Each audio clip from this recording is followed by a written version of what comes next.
Halo semuanya, balik lagi di channel Syaiwan 1167 di acara Polemik Pojok Literasi Komik bareng aku Gamal. Dan kali ini aku akan menceritakan komik karya Junji Ito yang berjudul Town of Tombstone. Dan chapter kali ini yang akan kuceritakan yang berjudul Drifted Ashore atau Hanyut ke Pantai. Nah, kalau kalian penasaran sama ceritanya, tonton videonya sampai selesai.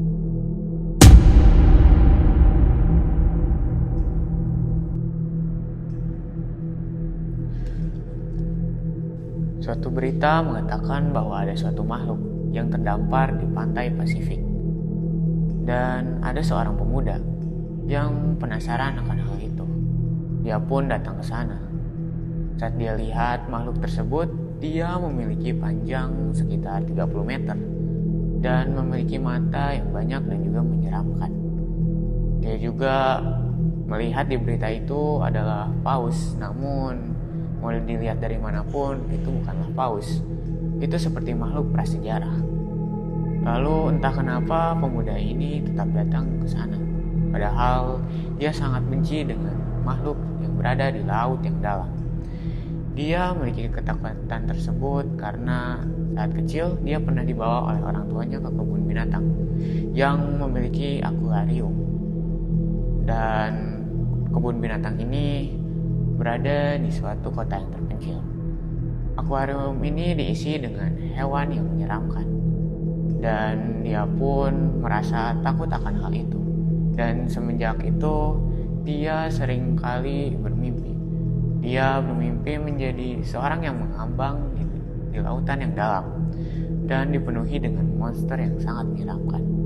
Dan sejak hari itu, dia menjadi takut dengan hal tersebut. Lalu di pesisir pantai terlihat ada 4 peneliti yang sedang mengamati makhluk tersebut.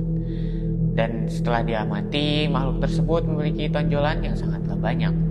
Mungkin itu adalah cara dia untuk memancarkan cahaya yang redup di lautan yang dalam. Dan ada salah satu peneliti yang bilang kalau saat membayangkan makhluk tersebut masih hidup, itu sangatlah membuat dia merinding. Dan makhluk tersebut juga memiliki kulit yang transparan. Mungkin lebih transparan jika dia masih hidup. Dan para peneliti juga masih bingung akan diapakan si makhluk itu, karena itu semakin siang itu semakin membusuk. Namun itu adalah penemuan yang cukup besar dalam 1 abad terakhir. Lalu semakin siang cuacanya semakin terik, dan pemuda itu melihat ada seorang wanita yang tiba-tiba ingin pingsan. Lalu dia pun menolongnya dan membawa ke tempat yang teduh. Dia membawa ke sekitar bukit yang berada di pesisir tersebut. Lalu dia pun menanyakan, kenapa dia datang ke sini? Ternyata dia bilang kalau dia pun tidak mengerti mengapa dia datang ke sini, padahal dia juga membenci lautan. Sama seperti pemuda itu juga. Lalu karena penasaran, pemuda itu bertanya, mengapa dia membenci lautan? Lalu dia pun langsung meminta maaf karena merasa itu terlalu berlebihan.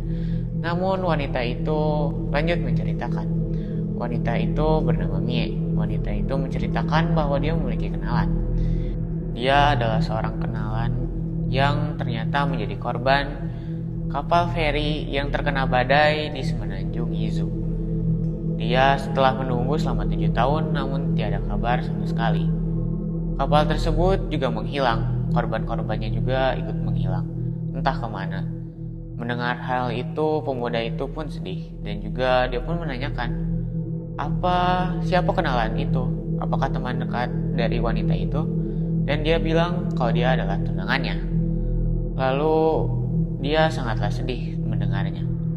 Dan setelah itu dia juga masih percaya bahwa dia masih hidup. Namun dia juga masih ragu akan hal tersebut. Lalu dia juga menceritakan bahwa dia juga setelah kejadian itu dia selalu bermimpi menjadi tunangannya itu. Dia bermimpi menjadi seperti seorang janin yang berada di dalam bawah lautan. Dia di sekitarnya itu ada banyak sekali orang, namun dia tidak peduli. Dan banyak sekali makhluk hidup yang lewat di dalam mimpinya itu. Makhluk hewan laut dalam yang sangat menyeramkan.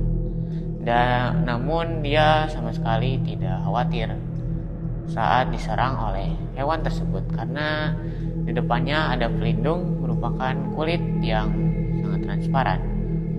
Dia juga mengalami mimpi itu secara berulang dan hampir membuatnya gila. Lalu pemuda itu pun mengaku bahwa dia juga memiliki mimpi yang mirip-mirip dengannya.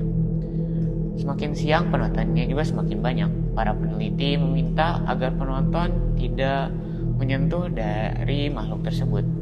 Lalu salah satu penonton warga tersebut itu menyadari suatu hal, bahwa kulitnya itu transparan si makhluk itu. Namun dia melihat sesuatu di dalam tubuh makhluk itu. Lalu dia pun berteriak. Ternyata isi dari perut makhluk itu adalah manusia. Mereka pun langsung kaget. Semuanya pun langsung panik dan meminta untuk mengeluarkan manusia itu dari perut makhluk tersebut.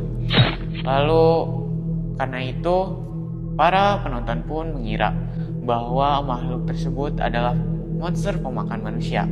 Namun anehnya manusia tersebut tidak dicerna oleh makhluk tersebut karena makhluk itu mau dilihat dari manapun itu bagian dari perut makhluk tersebut.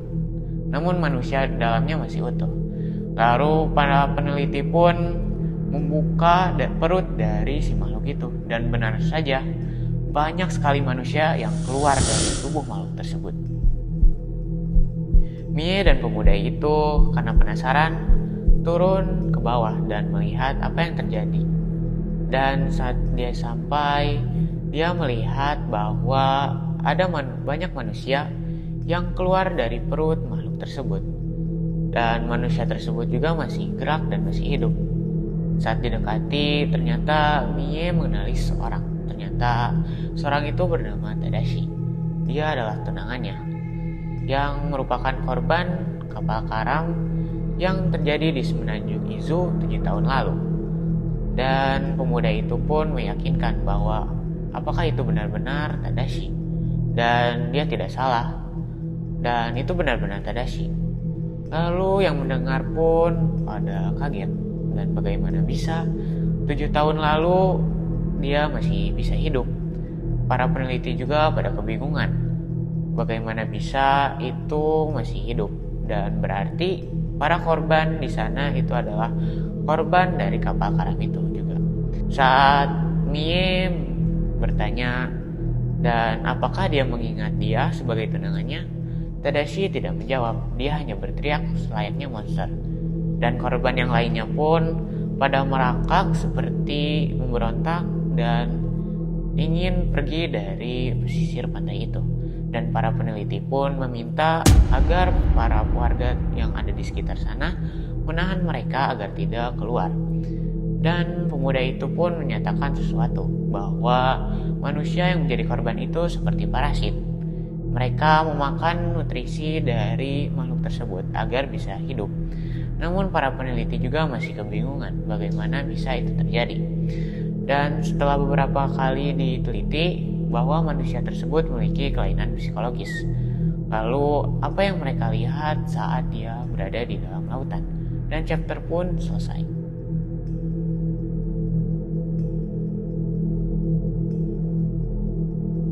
Nah, menurut aku cerita kali ini sangatlah unik. Mau bagaimanapun juga, manusia hanya bisa mengeksplor lautan sebanyak 5%. Mungkin saja makhluk yang ada di dalam cerita itu benar-benar ada. Nah, kalau kalian punya pendapat lain, kalian bisa tulis pendapat kalian di kolom komentar di bawah. Nah, cukup sekian cerita dari aku, bareng aku Gamal. Sampai jumpa lagi di acara Polemik, Pojok Literasi Komik.